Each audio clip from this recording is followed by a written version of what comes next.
पिछले साल मैंने ना बहुत सारे टॉपर्स बच्चों का इंटरव्यू लिया और उसमें से ना एक बच्चे की स्टोरी बहुत ज्यादा इंटरेस्टिंग थी। उस बच्चे की तैयारी बिल्कुल भी नहीं हुई थी। उस बच्चे के हाफ ईयरली एग्जाम 2 हफ्ते में उसके सर पे आने वाले थे और उस बच्चे ने लिटरली कुछ भी नहीं पढ़ा। लेकिन उस बच्चे ने ना उन 2 हफ्तों में ऐसी रगड़ की मेहनत करी जिसकी वजह से उस बच्चे के हाफ ईयरली एग्जाम के अंदर 90% मार्क्स उसने स्कोर करे। और सिर्फ हाफ ईयरली एग्जाम नहीं बल्कि उस बच्चे के फाइनल एग्जाम के अंदर 95% मार्क्स उसने स्कोर करे थे। तो उस बच्चे ने क्या प्लानर फॉलो किया था वो मैं आपको आज की इस वीडियो में बताने वाला हूं। So hello everyone, this is your Gaurav भैया, topper of class 10th and class 12th।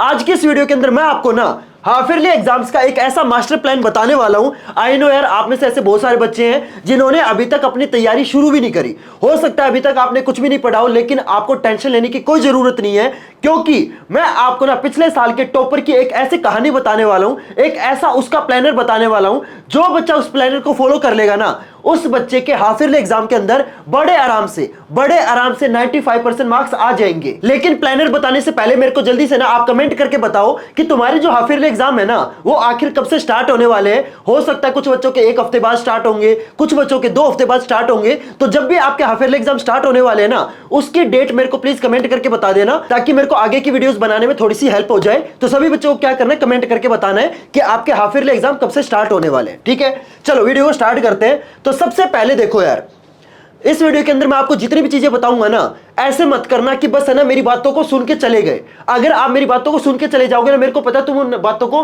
बिल्कुल भी फॉलो नहीं करोगे। तो जल्दी से जाके पहले तो एक नोटबुक एक पेन उठा के लेके आओ, ताकि जितनी भी चीजें मैं अब आपको इस वीडियो में बताने वाला हूं ना, उसके हिसाब से आप अपना प्लानर खुद बना सको। ऐसा नहीं होगा कि मैं आपको एक प्लानर बता दूंगा, आप हर बच्चे को वही फॉलो करना, ऐसा नहीं होगा। हर बच्चे को अपना प्लानर खुद से बनाना है। तो तुम अपना प्लानर कैसे बनाओगे वो मैं आपको इस वीडियो में बताने वाला हूं। तो जल्दी से जाके एक नोटबुक और अपना पेन उठा के लेके आओ। ठीक है, सबसे पहले उस बच्चे ने क्या किया, सबसे पहला स्टेप क्या करना है, तुम्हारे हाफ ईयरली एग्जाम के अंदर कितने चैप्टर आने वाले हैं वो आपको लिखना है। एग्जांपल लेता हूं, जैसे मान लो साइंस के अंदर तुम्हारे टोटल 5 चैप्टर आएंगे। ठीक है, मैथ के अंदर मान लो तुम्हारे 6 चैप्टर आ रहे हैं। ठीक है, एसएसटी के अंदर मान लो तुम्हारे 8 चैप्टर आ रहे हैं। इसी तरीके से इंग्लिश हो गया, इसी तरीके से हिंदी हो गया। तो पहले तुम्हें ना अपने नोटबुक के ऊपर ये नोट डाउन करना है कि तुम्हारे हाफ ईयरली एग्जाम के अंदर कितने चैप्टर तुम्हारे आ रहे हैं। ठीक है, जब तक आपको ये पता नहीं होगा कि सिलेबस क्या हाफ ईयरली एग्जाम का, तो फिर तैयारी कैसे करोगे, है ना। तो सबसे पहले आपने ये लिख लिया। इसके बाद आपको क्या करना है, डेज लेफ्ट लिखना है, यानी कि आपके हाफ ईयरली एग्जाम स्टार्ट होने में कितना टाइम आपके पास बचा हुआ है। हो सकता है किसी बच्चे के 10 दिन बचे हो सकता है किसी बच्चे के 15 दिन बचे हो सकता है किसी बच्चे के 20 दिन बचे हो। मैं एक एवरेज ले लेता हूं कि तुम्हारे पास 15 दिन बचे हुए हैं। ठीक है, 15 डेज लेफ्ट। अब देखो ये जो 15 डेज है ना, हर बच्चे के अलग अलग होंगे। ठीक है, सबसे पहले क्या करना है, आपके हाफ ईयरली एग्जाम के अंदर जितने चैप्टर आ रहे हैं वो नोट डाउन करना है। उसके बाद कितने दिन तुम्हारे पास बचे हुए हैं वो लिखना है। ठीक है, इसके बाद स्टेप 2 के अंदर तुम्हें क्या करना है, अपना प्लानर बनाना है। प्लानर में क्या लिखोगे, तुम्हारे हाफ ईयरली एग्जाम के अंदर जितने भी चैप्टर आ रहे हैं ना, उनको आपको 3 कैटेगरीज के अंदर क्या करना है, डिवाइड करना है। पहली कैटेगरी डन, यानी कि वो चैप्टर जो आपको बहुत अच्छे से आते हैं, जिनको आपको ना बार बार पढ़ने की कोई जरूरत नहीं है, जिनके तुमने ना एनसीईआरटी के क्वेश्चन भी कर लिए, जिनके क्वेश्चंस की प्रैक्टिस भी कर ली। तो आपको पहली कैटेगरी के अंदर वो चैप्टर रखने हैं जो आपको बहुत अच्छे से आते हैं। ठीक है, इसके बाद दूसरी कैटेगरी में पार्शियल चैप्टर, यानी कि वो चैप्टर जो आपको ना ठीक ठाक आते हैं, मतलब आपने ना एनसीईआरटी तो पढ़ ली लेकिन उस चैप्टर के कुछ टॉपिक बचे हो, या फिर उस चैप्टर के क्वेश्चंस की प्रैक्टिस करनी बची हो, या फिर उस चैप्टर के तुमने अभी तक एनसीईआरटी के क्वेश्चन ना करे हो। यानी कि जो चैप्टर आपके मतलब मीडियम लेवल पे है ना, जो आपको ठीक ठाक आते हैं, वो चैप्टर आपको इस कैटेगरी के अंदर लिखने हैं। ठीक है, इसके बाद जो चैप्टर आपने अभी तक स्टार्ट ही नहीं करे, या जो चैप्टर आपने पढ़े तो लेकिन आपको बिल्कुल समझ नहीं आते, वो चैप्टर आपको इस तीसरी कैटेगरी के अंदर डालने। Clear everyone. अब आगे क्या करोगे, अब मैं आपको जो चीज बताऊंगा ना, बहुत सारे बच्चे पता है यहाँ पे गलती करते, ध्यान से सुनना। बहुत सारे बच्चे पता है क्या करेंगे, अब है ना सिलेबस तो 3 कैटेगरीज में डिवाइड कर लेंगे, मेरे को पता है, लेकिन बहुत सारे बच्चे क्या करेंगे, स्टार्टिंग है ना कहां से पढ़ना शुरू करेंगे, जो चैप्टर उनके बचे हुए हैं डायरेक्ट ना उस चैप्टर को खोल के बैठ जाएंगे और वहां से पढ़ना स्टार्ट कर देंगे। अगर तुम ऐसे पढ़ोगे ना, अगर डायरेक्ट तुम वो चैप्टर खोल के बैठ जाओगे जो तुमने समझ नहीं आ रहा है, या जो तुमने अभी तक खोल के भी नहीं देखा, भाई साहब तुम्हारा जो कॉन्फिडेंस है ना वो एकदम यहां से यहां तक आ जाएगा। समझ रहे हो, कॉन्फिडेंस बहुत ज्यादा गिर जाएगा तुम्हारा। तो तुम्हें ऐसे तैयारी नहीं करनी। कैसे तैयारी करनी है, ध्यान से सुनना। सबसे पहले आप पहले 3 दिन अपने वो चैप्टर करोगे जो तुम्हारे पार्शियल कैटेगरी वाले। ठीक है, डायरेक्ट अगर तुम वो चैप्टर खोल के बैठ जाओगे ना जो तुम्हें बिल्कुल समझ नहीं आता, 2 दिन के अंदर इतने डिमोटिवेट हो जाओगे जिसकी कोई हद नहीं है। समझ रहे हो? तो पहले 3 दिन में आपने वो चैप्टर निपटा लेने हैं जो तुम्हारे पार्शियल है, ठीक है। इसके बाद 4 से लेके 11 दिन तक सबसे ज्यादा टाइम तुम उन चैप्टर को दोगे जो चैप्टर तुम्हारे बचे हुए, क्लियर। और लास्ट में तुम्हें वो चैप्टर करने हैं जो चैप्टर तुम्हें ऑलरेडी आते हैं। इसकी तुम्हें क्या करनी है? सिर्फ रिवीजन करनी है। क्या करनी है? रिवीजन करनी है। Clear everyone? सबसे पहले आपको पार्शियल कैटेगरी वाले चैप्टर करने हैं, उसके बाद जो चैप्टर तुम्हारे बचे हुए वो करने हैं, और लास्ट में जो चैप्टर तुम्हारे ऑलरेडी हो चुके हैं उनकी बस तुम्हें रिवीजन करनी है। क्लियर? ये समझ में आया? अब देखो डे 1 एग्जांपल लेता हूं, जैसे एग्जांपल से बताता हूं। जैसे डे 1 में तुम कौन से चैप्टर करोगे जो तुम्हारे पार्शियल है। जैसे तुमने फॉर एग्जांपल कोई भी चैप्टर उठा लिया, जैसे नेशनलिज्म इन इंडिया वाला चैप्टर उठा लिया, ट्रिग्नोमेट्री उठा लिया, तो एसएसटी से ये चैप्टर ले लिया, मैथ से ये चैप्टर ले लिया, ठीक है। जैसे तुमने मैथ में मान लो पॉलिनोमियल ले लिया, फिर केमिकल रिएक्शन ले लिया साइंस में, ठीक है, या फिर लाइफ प्रोसेस अगर तुम्हारा पार्शियल है तो लाइफ प्रोसेस कर सकते हो। तो पहले दिन तुम्हें अपने वो चैप्टर करने जो तुम्हारे पार्शियल है। Clear everyone?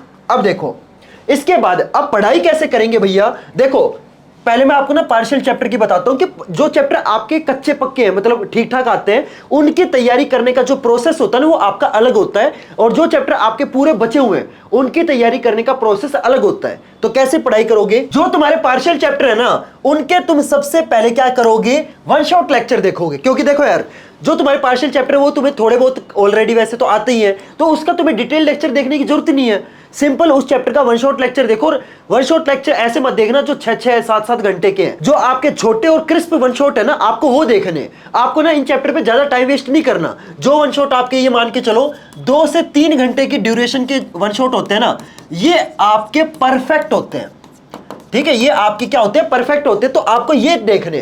Clear everyone? ऐसे वन शॉट आपको देखने हैं। ऐसे मत करना कि भाई बड़े बड़े वन शॉट लेक्चर देख रहे हो, उसमें तुम्हारा सिर्फ टाइम वेस्ट होगा, ठीक है। इसके बाद focus more on questions practice. Yes, बहुत सारे बच्चे क्या करते हैं, सिर्फ है ना वन शॉट लेक्चर देख लेंगे, उनको लगेगा भाई साहब मेरे को तो पूरा चैप्टर समझ में आ गया। ये बड़ी मूर्खता है। जब तक तुम उस चैप्टर के क्वेश्चंस की प्रैक्टिस नहीं करोगे ना वो चैप्टर तुम्हें समझ नहीं आया।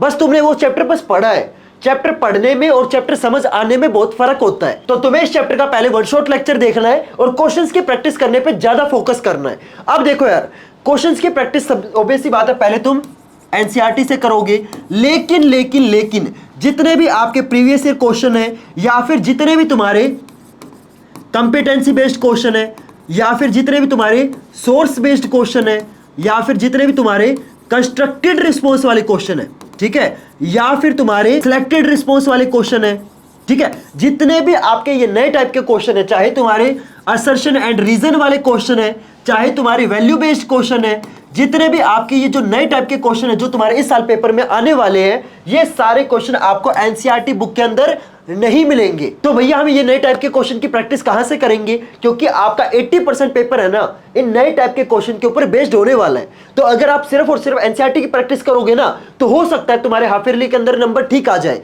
लेकिन जो तुम्हारा फाइनल एग्जाम है उसके अंदर तुम्हारे बहुत ज्यादा नंबर कट जाएंगे। तो मैं आपको जो सबसे बेस्ट बुक है वो मैं आपको रेकमेंड करता हूं, दैट इज ओसवाल की टेक्स्ट बुक प्लस। यानी कि ये वो बुक है जिसके अंदर एनसीईआरटी के अलावा जितने भी आपके नए टाइप के क्वेश्चन पूछे जाएंगे ना वो सारे के सारे क्वेश्चन आपको एक ही बुक के अंदर मिल जाएंगे। तुम्हें इस बुक के अलावा कोई और बुक लेने की कोई जरूरत नहीं है। और इस बुक को मैंने बहुत अच्छे से पढ़ा है, अच्छे से एनालाइज करा है, उसके बाद मैं आपको रेकमेंड कर रहा हूं कि ये जो ओसवाल की टेक्स्ट बुक प्लस वाली जो बुक है ना, इससे बेस्ट लिटरली कोई भी बुक नहीं है मार्केट में। चाहे तुम किसी भी पब्लिकेशन की बुक देख लो, चाहे कोई भी पब्लिकेशन हो, मेरे सामने ना यहाँ पे आप मानोगे नहीं कम से कम भी 10 से ज्यादा पब्लिकेशन के क्वेश्चन में रखे हुए हैं। मैंने इनको अच्छे से पढ़ा है, अच्छे से एनालाइज करा, उसके बाद मैं आपको रेकमेंड कर रहा हूं ये बुक सबसे बेस्ट है। आप देख सकते हो मेरे पास है ना साइंस वाली टेक्स्ट बुक प्लस है, मेरे पास मैथ की भी टेक्स्ट बुक प्लस है, इनको अच्छे से मैंने पढ़ा है। इसी तरीके से मेरे पास एसएसटी की भी टेक्स्ट बुक प्लस है और मेरे पास इंग्लिश की भी टेक्स्ट बुक प्लस है। इन सबको मैंने अपने पैसे से परचेज करा, अच्छे से मैंने इनको पढ़ा, उसके बाद मैं आपको रेकमेंड कर रहा हूं कि यार अगर आप इन बुक से पढ़ोगे ना, मैं आपको लिख के दे रहा हूं जितने भी आपके नए टाइप के क्वेश्चन है सारे के सारे नए टाइप के क्वेश्चन आपको इस बुक के अंदर मिल जाएंगे। और देखो यार आपकी मर्जी, आप इस बुक को जहां से लेना चाहो वहां से ले सकते हो, लेकिन अगर आप इस बुक को मेरे लिंक से लोगे ना तो आपको एक बुक के ऊपर 100 रुपए का कैशबैक मिलेगा। ठीक है। अगर आप इस बुक को मेरे लिंक से लोगे तो आपको एक बुक के ऊपर 100 रुपए का कैशबैक मिलेगा। बाकी देखो आपकी मर्जी, आप इस बुक को जहां से लेना चाहो वहां से ले सकते हो, लेकिन अगर आप इस बुक को मेरे लिंक से लोगे ना तो आपको एक बुक के ऊपर आपके 100 रुपए बच जाएंगे। तो इस बुक को परचेज करने का जो लिंक है ना मैंने आपको डिस्क्रिप्शन बॉक्स में दे रखा है, जल्दी से जाके इस बुक को परचेज करो और जितने भी आपके नए टाइप के क्वेश्चन है ना उनकी प्रैक्टिस जल्दी से जल्दी शुरू करो। हो सकता है आपके एनसीईआरटी पढ़ने से आपके ना हाफ ईयरली के अंदर नंबर आ जाए, मान लिया, लेकिन आपका एंड गोल क्या है? क्या आपको सिर्फ हाफ ईयरली के अंदर अच्छे नंबर लेके आने हैं? नहीं, हमें फाइनल एग्जाम के अंदर अच्छे नंबर लेके आने हैं, क्योंकि जो आपकी मार्कशीट होगी ना उसके ऊपर फाइनल एग्जाम के नंबर लिखे जाएंगे, हाफ ईयरली के नंबर नहीं लिखे जाएंगे। Clear everyone? तो जितने भी नए टाइप के क्वेश्चन इनकी प्रैक्टिस शुरू कर दो। क्लियर? तो पार्शियल चैप्टर आप कैसे करोगे? सबसे पहले आपको क्रिस्प वन शॉट लेक्चर देखने हैं और ज्यादा से ज्यादा क्वेश्चंस की प्रैक्टिस करने पे फोकस करो। Clear everyone? अब मैं आपको बताता हूं कि जो चैप्टर आपके हो चुके हैं ना उनको आपको कैसे करना है। देखो बहुत सारे बच्चे क्या करेंगे कि भैया ये चैप्टर तो मेरे को ऑलरेडी आता है, इसकी रिवीजन करने की क्या जरूरत है? रिवीजन करना बहुत ज्यादा जरूरी है। आपने नोटिस किया होगा कई बार ऐसा होता है कि यार ये टॉपिक है ना मैंने पढ़ा था, लेकिन पेपर में जाके ना आप वो टॉपिक भूल जाते हो। क्यों भूलते हो? क्योंकि आप पढ़ तो लेते हो लेकिन आप उस टॉपिक की रिवीजन नहीं करते। तो जब तक आप रिवीजन नहीं करोगे ना तो ऐसा होगा कि आपको ऐसा तो लगेगा कि ये टॉपिक मैंने पढ़ा था, लेकिन जब पेपर की बात आएगी ना पेपर में आप वो चीज भूल जाओगे। तो आपको चैप्टर की रिवीजन करना बहुत ज्यादा जरूरी है, समझ रहे हो? तो रिवीजन कैसे करोगे? तुम्हें रैपिड रिवीजन देखनी है और इस चैनल के ऊपर मैं आपकी रैपिड रिवीजन सभी चैप्टर की अपलोड करने वाला हूं। तो आपको सबसे पहले क्या करना है, जल्दी से मेरे को कमेंट करके बताओ कि आपको ना सबसे पहले कौन कौन से चैप्टर की रैपिड रिवीजन चाहिए। देखो ऑब्वियसली बात है मैं अपलोड तो सारे चैप्टर की करूंगा, लेकिन जिस चैप्टर की ज्यादा डिमांड आएगी ना सबसे पहले मैं आपको उस चैप्टर की जो रैपिड रिवीजन है वो मैं आपको इस चैनल पे प्रोवाइड कर दूंगा। Clear everyone? तो जल्दी से कमेंट करके बताओ कि आपको सबसे पहले कौन से चैप्टर की रैपिड रिवीजन चाहिए। क्लियर? तो रैपिड रिवीजन बेसिकली क्या होती है, मैं आपको ना 15 से 20 मिनट के अंदर पूरा चैप्टर मैं आपको रिवाइज करा दूंगा। आपको बार बार एनसीईआरटी बुक या एनसीईआरटी के क्वेश्चन करने की कोई जरूरत नहीं है। तुम्हें सिर्फ 15 से 20 मिनट की रैपिड रिवीजन देखनी है, उसके अंदर पूरा चैप्टर भी तुम्हारा रिवाइज हो जाएगा और तुम्हारी जितने भी आपके एनसीईआरटी के इंपॉर्टेंट क्वेश्चन है, जितने भी आपके इंपॉर्टेंट प्रीवियस ईयर क्वेश्चन है वो भी आपको एक ही वीडियो के अंदर पता चल जाएंगे। क्लियर? इससे ना तुम्हारा टाइम भी वेस्ट नहीं होगा। Clear everyone? तो आपको रिवीजन कैसे करनी है? रैपिड रिवीजन से, ठीक है? और चैनल को सब्सक्राइब कर लेना, क्योंकि रैपिड रिवीजन की सीरीज मैं आपको इस चैनल पे बहुत जल्दी प्रोवाइड करने वाला हूं। तो अगर आप चैनल को सब्सक्राइब करोगे तो उससे क्या होगा, जब मैं आपको रैपिड रिवीजन हर चैप्टर की प्रोवाइड करूंगा ना तो आपको पता चल जाएगा। तो सभी बच्चों को क्या करना है, चैनल को सब्सक्राइब करना है। Clear everyone? इसके बाद आपको रिवीजन है ना कोशिश करना कि आप है ना अगर आपने खुद के नोट्स बना रखे हैं तो उससे रिवाइज कर लेना, अगर नहीं बना रखे तो टेंशन मत लो, मैंने आप सभी बच्चों के लिए ऐसे नोट्स बना रखे हैं ना, मैं आपको लिख के दे रहा हूं। लोग है ना तुमसे मतलब पैसा लेके भी ऐसे नोट्स प्रोवाइड नहीं करेंगे जो मैं आपको अपने पैसे लगा के प्रोवाइड कर रहा हूं। और जितने भी नोट्स मैंने आपके लिए बनाए ना सारे के सारे आपके एनसीईआरटी बेस्ड है, यानी कि अगर आप नोट्स को पढ़ लोगे ना उसके बाद तुम्हें एनसीईआरटी पढ़ने की कोई जरूरत नहीं है। अब ये नोट्स आप डाउनलोड कैसे करोगे? सभी नोट्स का जो लिंक है ना वो आपको डिस्क्रिप्शन बॉक्स में मिल जाएगा, वहां से आप सभी नोट्स की पीडीएफ डाउनलोड कर सकते हो। क्लियर? इसके बाद अब आपको ना सीक्रेट रिवीजन स्ट्रेटजी आपको फॉलो करनी है। भैया ये सीक्रेट रिवीजन स्ट्रेटजी क्या होती है? जब मैंने उस बच्चे से बात करी थी ना उस बच्चे ने मेरे को एक ऐसी चीज बताई, ये सीक्रेट स्ट्रेटजी सुन के ना तो मतलब लिटरली मतलब बहुत मजा आएगा, तुम्हें ध्यान से सुनना। उस बच्चे ने पता क्या किया, जो चैप्टर उसको आते थे, ठीक है, उस चैप्टर के रैंडमली किताब ओपन करके, जैसे मान लो ये मैंने फॉर एग्जांपल मैथ की किताब है, ठीक है, इस किताब में मान लो मेरे को ना अर्थमेटिक प्रोग्रेशन वाला चैप्टर बहुत अच्छे से आता है, तो मैं क्या करूंगा रैंडमली है ना अर्थमेटिक प्रोग्रेशन वाला चैप्टर खोलूंगा, ठीक है। अब रैंडमली मैं ना इसमें क्वेश्चन सोल्व करना स्टार्ट कर दूंगा, ठीक है। अब इसमें से कुछ क्वेश्चन ऐसे होंगे जो एक बारी में सोल्व हो जाएंगे, कुछ क्वेश्चन ऐसे होंगे जो सोल्व मतलब हो तो जाएंगे लेकिन थोड़ा सा दिमाग लगाना पड़ेगा, एंड वहीं पे कुछ क्वेश्चन ऐसे होंगे जो सोल्व नहीं होंगे। तो जो क्वेश्चन एक बारी में आपसे सोल्व हो जाए उस पर आपको क्या करना है, सिंपल टिक मार्क लगाना है। जो क्वेश्चन आपको ना मतलब सोल्व तो हो जाए लेकिन थोड़ा सा दिमाग लगाने के बाद सोल्व हो उस पर आपको सर्कल लगाना है, और कुछ क्वेश्चन ऐसे होंगे जो बिल्कुल सोल्व नहीं होंगे उन पे आपको सिंपल क्रॉस लगाना है, ठीक है। जब आप ये निशान लगा लोगे, भैया निशान लगाने से हमारी रिवीजन कैसे होगी, देखो इससे ना एक तो आपको ये पता चल जाएगा कि कौन से टॉपिक आपके वीक टॉपिक है और कौन से टॉपिक आपके स्ट्रॉन्ग टॉपिक है। और जब आपको पता चल जाए कि भैया मेरा वीक टॉपिक है, ये मेरा स्ट्रॉन्ग टॉपिक है, तो आपको सिर्फ रिवीजन किसकी करनी है, जो आपका वीक टॉपिक है। जो आपका स्ट्रॉन्ग है उसकी रिवीजन बार बार करके क्या फायदा, उसमें तो तुम एक तरीके से अपना टाइम वेस्ट कर रहे हो। समझ रहे हो मेरी बात, ऐसे रिवीजन करनी है। Clear everyone. अब मैं आपको बताता हूं कि जो आपके चैप्टर बिल्कुल पूरे के पूरे बचे हुए हैं, जिसको अभी तक आपने टच भी नहीं किया, उसको तुम्हें कैसे पढ़ना है, ध्यान से सुनना। जो चैप्टर आपके बचे हुए ना, ऐसे मत करना कि डायरेक्ट है ना एनसीईआरटी बुक खोल के बैठ गए। अगर डायरेक्ट एनसीईआरटी बुक खोल के बैठोगे ना, वो चैप्टर तुम्हें बिल्कुल समझ नहीं आएगा। सबसे पहले क्या करना है, आपको वन शॉट लेक्चर देखना है, और ये कोशिश करना कि डिटेल्ड वन शॉट लेक्चर हो। ठीक है, इसमें है ना छोटे पे फोकस मत करना। और डिटेल्ड का मतलब ये नहीं है कि भाई 12-14 घंटे वाले वन शॉट लेक्चर देख लो, ऐसा नहीं कह रहा मैं।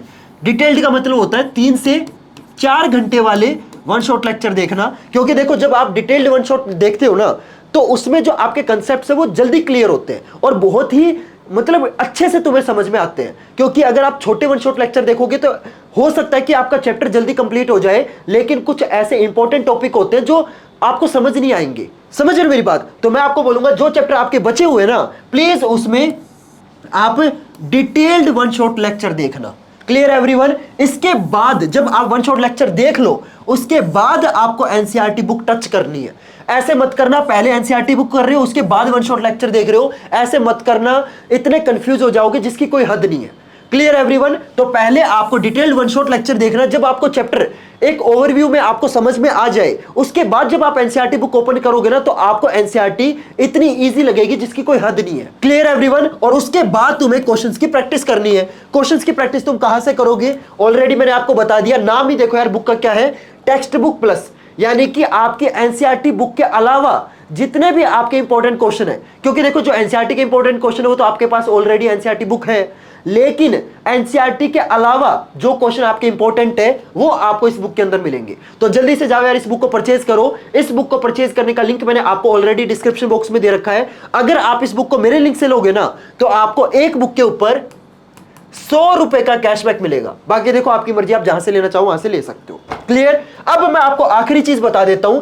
बहुत सारे बच्चे क्या करेंगे, इस वीडियो को देख के ना मोटिवेट तो हो गए होंगे, हाँ ठीक है भैया, हम आपका ना जो प्लानर आपने बताया इसको हम फॉलो कर लेंगे। लेकिन बहुत सारे बच्चे पता क्या करेंगे, इस प्लानर को सिर्फ 2 दिन फॉलो करेंगे, 2 दिन के बाद है ना उनका जो मोटिवेशन है वो ऐसे शू करके नीचे आ जाएगा। ऐसी गलती मत करना। चाहे इस प्लानर को बिल्कुल मत फॉलो करना, लेकिन ऐसे मत करना कि भाई आपने प्लानर फॉलो करना शुरू तो कर दिया, लेकिन इस प्लानर को बस 2 दिन फॉलो करे, उसके बाद आप किसी और प्लानर पे चले गए। अगर आप बार बार अपनी गाड़ी चेंज करते रहोगे ना, तो कहीं नहीं पहुंचोगे। एक गाड़ी पकड़ो, ये जो प्लानर मैंने आपको बताया है इस पे भरोसा रखो। इस सेम प्लानर को फॉलो करके पिछले साल लाखों बच्चों के हाफ ईयरली एग्जाम के अंदर 90% से ज्यादा नंबर आए हैं। तो प्लीज इस प्लानर पे फोकस करना, इस प्लानर को कंसिस्टेंसी के साथ फॉलो करना। Clear everyone. और आखिरी पॉइंट क्या है, फास्ट स्पीड में पढ़ना। बहुत सारे बच्चे क्या करेंगे, देखो मैं आपको ना हमेशा एक चीज बताता हूं, मैं ये एक चीज है ना खुद भी फॉलो करता हूं, हमेशा ना जल्दी करनी है, जल्दबाजी नहीं करनी। जल्दबाजी में हमेशा काम खराब होता है। तो जल्दी पढ़ने के चक्कर में ऐसे मत करना कि भाई 2 घंटे या 3 घंटे का वन शॉट लेक्चर तो देख लिया, लेकिन बाद में लग रहा है यार मैंने ना 2-3 घंटे वेस्ट भी कर दिए, मेरे को कुछ समझ नहीं आया। जब भी वन शॉट लेक्चर देखो तो ऐसे मत सोचना कि ये जो वन शॉट लेक्चर है ना 3 घंटे का, तो मेरे को 3 घंटे में ही खत्म करना है। अगर आपको ऐसा लगता है कि 3 घंटे का वन शॉट लेक्चर 1-1 घंटे के टुकड़ों में देखना है, तो 1-1 घंटे के टुकड़ों में देखो भाई। बीच में चाहे आधे घंटे का 30 मिनट्स का ब्रेक ले लो। मैं ये नहीं बोल रहा कि भाई 3 घंटे का वन शॉट लेक्चर है तो 3 घंटे पे खत्म क्यों नहीं हुआ। हमारा मकसद ये नहीं है कि भाई मेरे को ना वन शॉट लेक्चर वाली प्लेलिस्ट खत्म करनी है। हमारा मकसद ये है कि जितना भी मैं पढ़ूंगा वो मेरे को समझ में आना चाहिए। समझ रहे हो, जल्दी करनी है, जल्दबाजी नहीं करनी। Clear everyone. होप करता हूं आपको सारी चीज समझ में आ गई होगी। तो चलो गाइस, मिलते हैं फिर अगली वीडियो में नए टॉपिक के साथ। तब तक के लिए goodbye and have a nice day.